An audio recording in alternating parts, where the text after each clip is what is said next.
We start with the biblical story of Jonah the prophet, probably one of the Bible's best-known stories, and far more than the whale story remembered by children. It is more properly a story of repentance and forgiveness. But have you ever thought what stands behind the popular symbols of the story?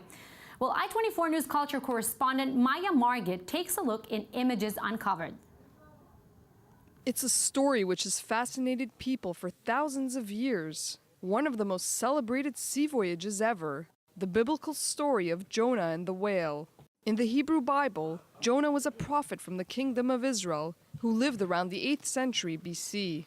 He was commanded by God to go to the city of Nineveh, near modern-day Mosul in Iraq, and prophesy against it. But, scared of the responsibility, he decided to flee and set sail from the city of Jaffa. According to the book of Jonah, God then sent a storm to overtake the ship. Storms from God are not ordinary. Realizing this, Jonah's fellow passengers threw him overboard into the sea. A giant fish swallowed him, and Jonah remained stuck there for 3 days and 3 nights. After praying to God, the fish spit him out. In Judaism, the book of Jonah is read every year on Yom Kippur, the holiest day of the Jewish calendar. In Christianity, Jonah was linked to Christ's resurrection and baptism. For Muslims, the Quran describes Jonah as a righteous messenger of God. Pilgrims would visit the shrine in Iraq where he was believed to have been buried. But in 2014, the Islamic State group destroyed the tomb, viewing it as idolatrous. But the story of Jonah has also inspired many modern tales. Like Disney's Pinocchio, where Geppetto is swallowed by a whale and Pinocchio travels deep into the ocean to find him. From centuries-old legends to stories today, the legend of Prophet Jonah continues to inspire and to teach. And we're now joined in the studio by Maya Margit. Maya, thank you for being with us. You know, after reading the story of Jonah the prophet, one cannot help but wonder, how can a whale, how can a big fish swallow a person in one piece? And how can a person actually survive in a fish belly for over, 3 days?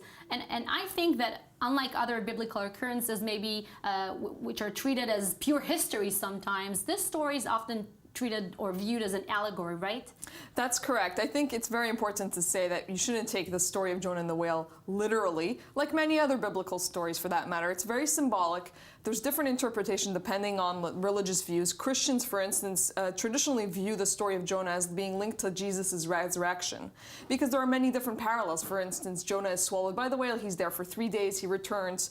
Same thing with Jesus. Jesus dies. He returns after 3 days. So the image of the resurrection is very, very strong parallel and strong symbolism in Jonah and the whale. And there's also more modern interpretations. For instance, if you look at psychology and Carl Jung, one of the fathers of modern psychology, there's a Jungian interpretation to this whole story of diving into the subconscious, exploring a different realm of the unconscious. This is a more modern interpretation, of course. What about the Quran? The story also appears in the Quran. Jonah is also an important figure there. What's the difference, though, between Judaism, Christianity, and Islam?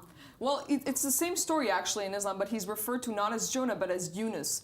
And actually there's a site of pilgrimage for many Muslims in Iraq near Mosul where actually his tomb used to be there, but it was destroyed by the Islamic State. Exactly. Mosul is Nineveh. Maya, I would like to thank you so much at this point. We'll see you later on the show today.